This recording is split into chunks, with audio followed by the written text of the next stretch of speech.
दोस्तों ये अपामार्ग का पौधा है। आप देख सकते हो इसकी पहचान है, इसमें से इस तरीके से फल निकलते हैं जो ऊपर को जाते हैं और इसमें एक जीरा टाइप सा फल आता है। ये रहा, आप देख सकते हो इसमें जीरा टाइप से आते हैं। तो दोस्तों आज हम आपको अपामार्ग के औषधीय गुणों के बारे में बताने जा रहे हैं।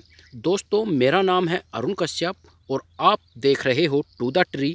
दोस्तों अगर आप इस वीडियो को मेरे टू द ट्री चैनल पर देख रहे हो तो टू द ट्री चैनल को सब्सक्राइब कर लीजिए, और अगर आप इसे मेरे दिल्ली क्राफ्ट गार्डन पर देख रहे हो तो दिल्ली क्राफ्ट गार्डन चैनल को सब्सक्राइब कर लीजिए।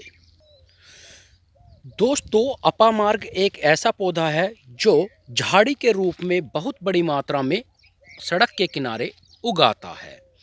आप देख सकते हो, आप जहाँ तक भी नज़र दौड़ाओगे आपको अपामार्ग के पौधे नज़र आ जाएंगे। दोस्तों जंगल में ऐसी बहुत सी औषधि खरपतवार के रूप में उगाती है जो किसानों के लिए मात्र एक खरपतवार ही होती है, लेकिन अगर उसके वे औषधीय गुण जान जाएं तो यह औषधि रामबाण के बराबर होती है। दरअसल दोस्तों ये अपामार्ग का पौधा है। अपामार्ग का पौधा किसी संजीवनी बूटी से कम नहीं है। दोस्तों इसके पत्ते भी प्रयोग किए जाते हैं, इसका फल भी प्रयोग किया जाता है और इसकी जड़ भी भारी मात्रा में प्रयोग की जाती है।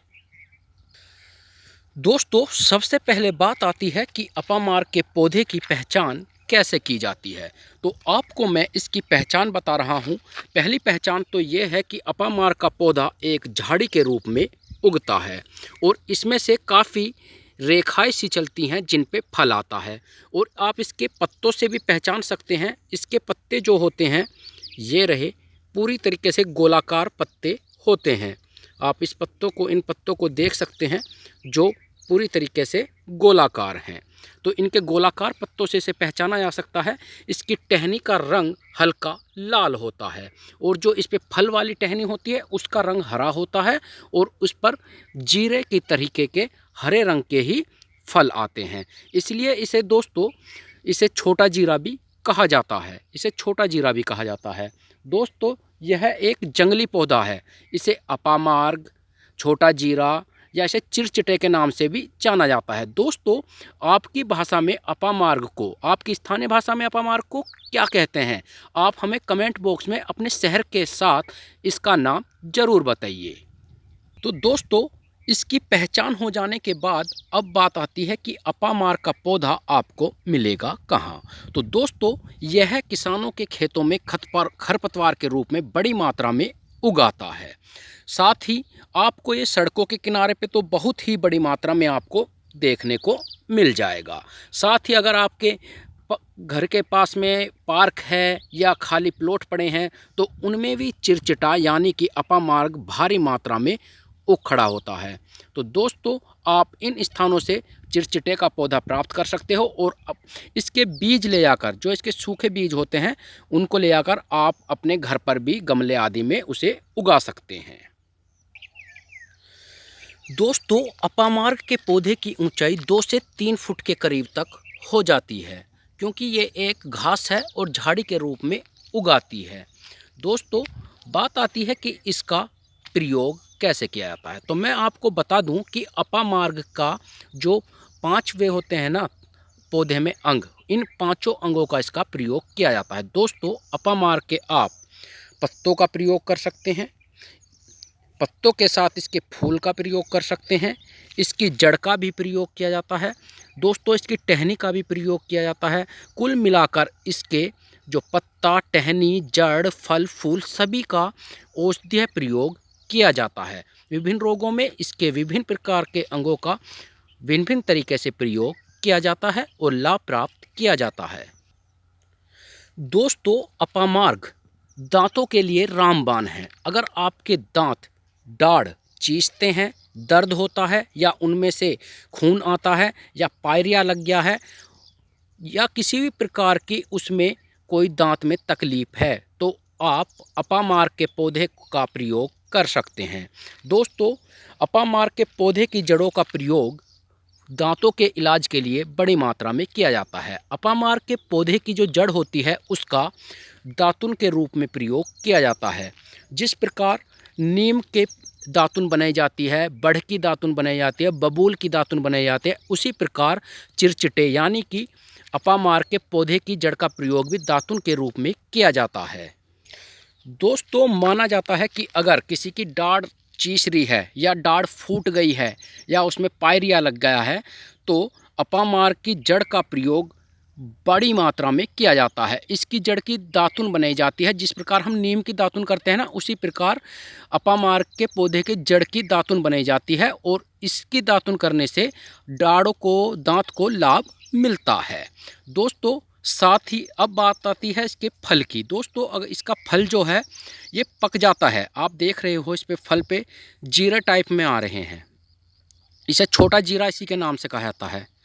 तो ये छोटा जीरा जो है, अगर आप इस जीरे को ले, जब ये पक जाए ना तो इसके जीरे को गरम तवे पर या कढ़ाई में किसी भी चीज़ में इसको पहले भूना जाता है। सूखा से भून लेने पर एक हमें जला हुआ जीरा, जैसे जीरा जल जाता है ऐसा भुना हुआ हमें एक छोटा जीरा प्राप्त होएगा इसका। तो इस जीरे को आप पीसकर उसका एक पाउडर बना लेना और यह पाउडर जो होता है इसका प्रयोग आप दंत मंजन के रूप में कर सकते हैं। दोस्तों, इस प्रकार का दंत मंजन बहुत लाभकारी होता है। अगर आपकी दाढ़ से खून आ रहा है या पायरिया लग गया है या कीड़े लग गए हैं या आपकी दाढ़ फूट चुकी है, उसमें दर्द होता है, तो अगर आप इसके सूखे जीरों का पाउडर का दंत मंजन करेंगे तो आपको लाभ होगा, पक्का लाभ होगा। और इसमें किसी प्रकार का केमिकल नहीं डलता है, तो इसलिए आपको कोई साइड इफ़ेक्ट भी देखने को नहीं मिलने वाला है। तुरंत आपके दांतों को लाभ होने वाला है। दोस्तों, जड़ और फल के बाद अब आती है इसकी टहनी। दोस्तों, इसकी टहनी का प्रयोग भी आप दो प्रकार से कर सकते हैं। एक तो सीधा ही इसकी दातुन बनाकर भी आप दंत मंजन कर सकते हैं। दूसरा है कि आप इसकी टहनी को सुखाकर या सूखी डाली आपको कहीं मिल जाए अपामार्ग की, तो उनको लाकर उन्हें किसी जार में पीसकर उनका एक पाउडर बना लें और वह पाउडर जो होगा वो पूरी तरीके से दंत मंजन का प्रयोग आप उसे दंत मंजन के रूप में प्रयोग कर सकते हैं। इसका भी कोई साइड इफ़ेक्ट आपको देखने को नहीं मिलने वाला है। दोस्तों, इसके बाद आता है इसका एक अलग प्रयोग है, वो है इसके पत्तों का प्रयोग। दोस्तों, इसके पत्ते मैं आपको दिखा चुका हूँ पहले भी। ये गोल आकार के इसके पत्ते होते हैं। तो इसके पत्तों का प्रयोग आप कैसे कर सकते हैं? दोस्तों, इसके पत्तों का प्रयोग जो है, आप इसका प्रयोग क्या आता है, जब आपका मुँह आ जाता है तो उसमें लाभकारी माने जाते हैं अपामार्ग के पत्ते। दोस्तों, अगर आपका मुंह आ गया है या मुंह में छाले हैं या मुंह में किसी प्रकार का घाव या चोट है तो आप इसके पत्तों का प्रयोग कर सकते हैं। आप इसके पत्तों की चटनी बना सकते हैं या किसी प्रकार से इसका पेस्ट बना सकते हैं और उसे अपने मुंह पर लगा सकते हैं। दोस्तों, ज़्यादातर तो ऐसा किया जाता है कि इसके 2 पत्ते तोड़िए और उनको चाबिए और जब ये चप कर पूरी तरीके से मुंह में पेस्ट बन जाए तो इनके पेस्ट को जीभ से ही उन घावों पे लगा लीजिए जो मुंह में हो रहे हैं और उस पेस्ट को बाद में थूक दीजिए। सटकना नहीं है, उस पेस्ट को थूक देना है, क्योंकि हमें जो इसके जो अर्क है, इसके जो अंदर का जेल है, उसका ही प्रयोग करना है अपने जख्मों पर मुंह के, और उन जख्मों पर उसके पेस्ट को पूरी तरीके से लगा दीजिए। दोस्तों, अगर मैं आपसे वादा करता हूं कि आपको 12 घंटे में पूरी तरीके से लाभ मिल जाएगा। जो आपके मुंह में छाले हैं वो पूरी तरीके से ठीक हो जाएंगे और आपको तुरंत लाभ मिलने वाला है। तो दोस्तों, ये था एक छोटा सा अपडेट था अपामार्ग को लेकर।